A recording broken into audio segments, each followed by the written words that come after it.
आखिर रेलवे ने झुकाया अपना सिर, समनापुर वाली ट्रेन अब नैनपुर तक जाएगी।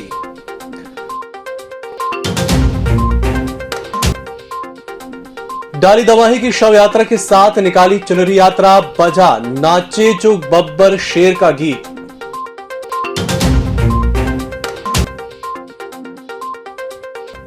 और यूक्रेन से बालाघाट पहुंची मुस्कान।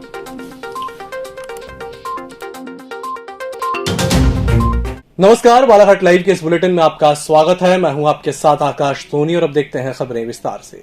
जनता के आक्रोश और ब्रॉडगेज संघर्ष समिति के आंदोलन को देखते हुए आखिर रेलवे ने अपना अड़ियल रवैया छोड़ते हुए कुछ नरम रुख अख्तियार किया है।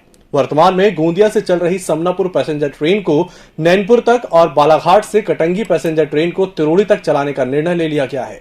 संभवतः 8 मार्च से गोंदिया से नैनपुर और तिरोड़ी के बीच पैसेंजर ट्रेन दौड़ने लगेगी। लगभग 2 वर्ष ब्रॉडगेज बनने के उपरांत पहली बार रेलवे पैसेंजर ट्रेन चलाने की दिशा में एक कदम आगे बढ़ रहा है। वर्तमान में बालाघाट से समनापुर और कटंगी के बीच पैसेंजर ट्रेन चल रही है।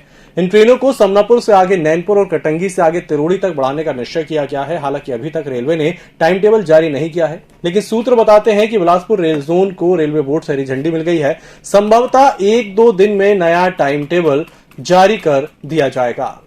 28 फरवरी की रात निकाली गई शिव बारात में बब्बर सेना के जिलाध्यक्ष और पूर्व जिला पंचायत सदस्य डाली दमाही के साथ हुए विवाद के चलते उसी रात घर में घुसकर हमलावरों ने चाकू से वार कर उसे घायल कर दिया था, जिसकी मौत 3 मार्च को गोंदिया के निजी अस्पताल में हुई, जिसका अंतिम संस्कार 4 मार्च को बंदर झिरिया स्थित मरकट बाबा के समीप किया गया। मृतक डाली दमाही की शव यात्रा ग्राम कुसमी से 12:30 बजे निकाली गई। इस दौरान हजारों की संख्या में लोग उपस्थित हुए और ग्रामीणों के आंखों से आंसू झलक उठे, क्योंकि उन्होंने एक शेर को देखा।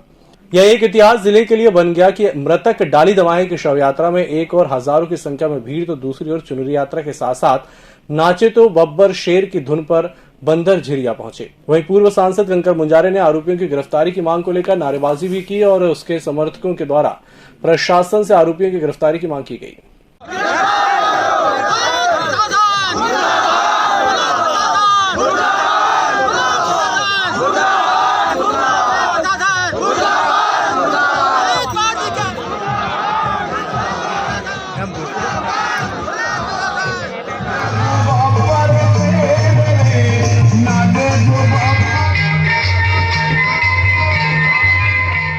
रूस और यूक्रेन के बीते साल दिनों से चले आ रहे युद्ध में वहां फंसे मेडिकल के भारतीय छात्रों को सुरक्षित निकालने की जद्दोजहद के बीच सरकार ने ऑपरेशन गंगा के तहत हंगरी, रोमानिया, पोलैंड सीमा से भारतीयों को सुरक्षित ला रही है।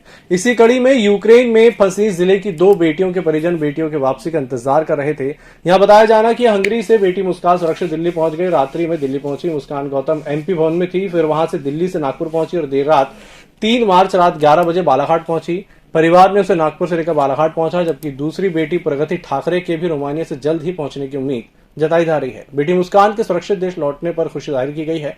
जहां कुछ समय तक उनकी मां की आंखों में बेटी का इंतजार था, उनकी आंखों में आज खुशी देखी गई। बेटी मुस्कान ने भी बालाघाट पहुंचने पर सभी के सहयोग के लिए धन्यवाद दिया है।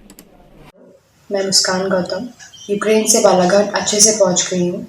Thanks to everyone and the Indian government. Madhya Pradesh अधिकारी कर्मचारी संयुक्त मोर्चा के द्वारा 4 मार्च को कलेक्टर कार्यालय पहुंच मुख्यमंत्री के नाम पुरानी पेंशन बहाली करने समेत 8 सूत्री मांगों को लेकर ज्ञापन कलेक्टर को सौंपा गया। इस दौरान संगठन के जिलाध्यक्ष सजल मस्की ने कहा कि राजस्थान सरकार ने कर्मचारियों के हित में पुरानी पेंशन को बहाल कर ऐतिहासिक निर्णय लिया है। इसी तरह मध्य प्रदेश सरकार से भी हमारी मांग है कि वह प्रदेश के कर्मचारियों की पुरानी पेंशन बहाली की मांग को पूरी कर कर्मचारियों के हित में निर्णय ले, जिससे कर्मचारियों को लाभ मिल सके। इसके अलावा संविदा और आउटसोर्स और स्थायी कर्मियों को शीघ्र और नियमित किया जाए।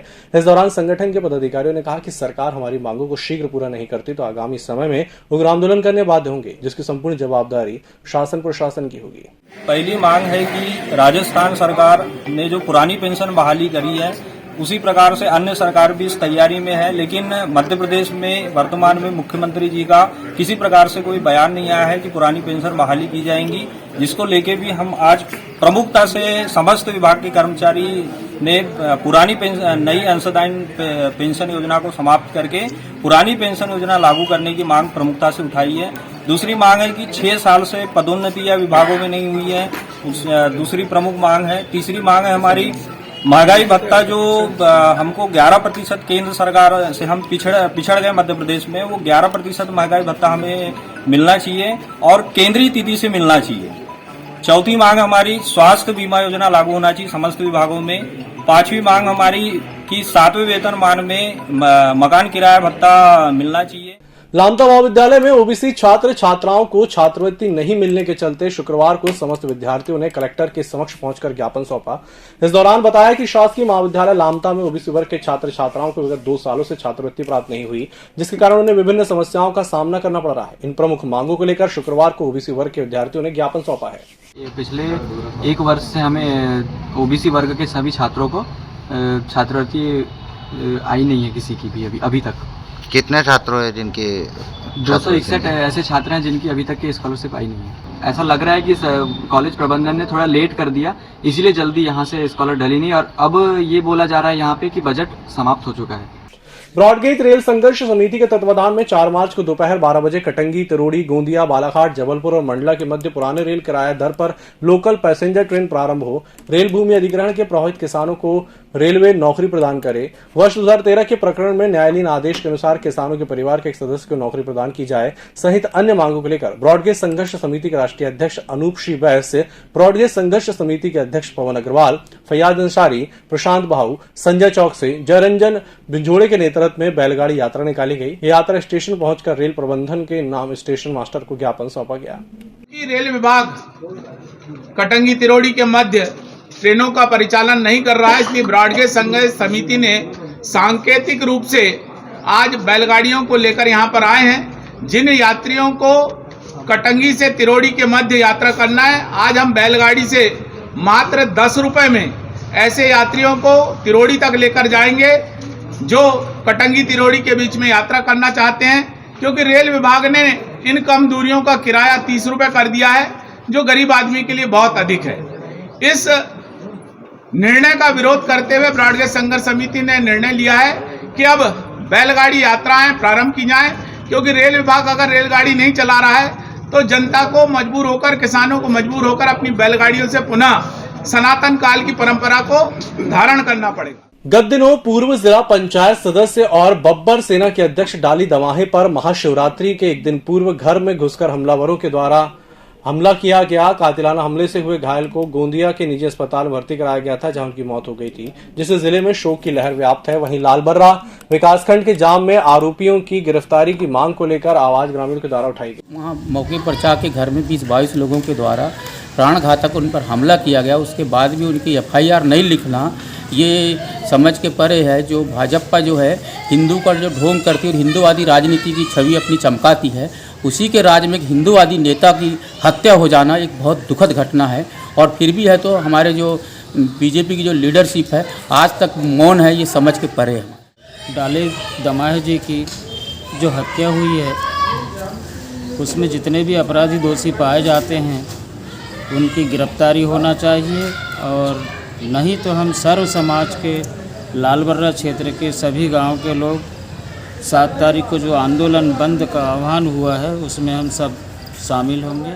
लालबर्रा से 15 किलोमीटर दूर स्थित ग्राम पंचायत बेहरई में जय बजरंग क्रिकेट क्लब समिति के तत्वाधान में प्रतिवर्ष अनुसार इस वर्ष भी 3 मार्च को पानी टंकी मैदान में रात्रिकालीन टूर्नामेंट कन्हैया चौहान अध्यक्ष भाजपा मंडल खमरिया, लिखन बिसेन डोंगरिया सरपंच रामप्रसाद बघेले, स्थाई पटेल सहित अन्य अतिथियों की उपस्थिति में शुभारंभ किया गया। इस अवसर पर उद्घाटन मैच लंडेझरी और गर्रा के बीच खेला गया, जिसमें लंडेझरी ने जीत दर्ज की।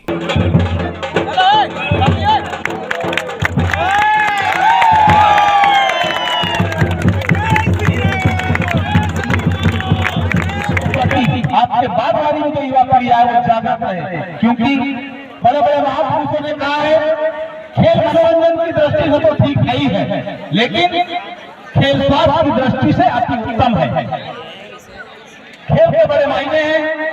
अगर आप किसी साइंटिफिक विजन पे जाएंगे तो खेल खेलने वाला कभी दिमाग से नहीं थकता, खेल खेलने वाला कभी शरीर से नहीं थकता।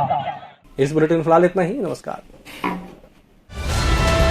EMS टीवी के YouTube चैनल को सब्सक्राइब करें और बेल आइकन दबाएं, साथ ही EMS न्यूज ऐप डाउनलोड करें।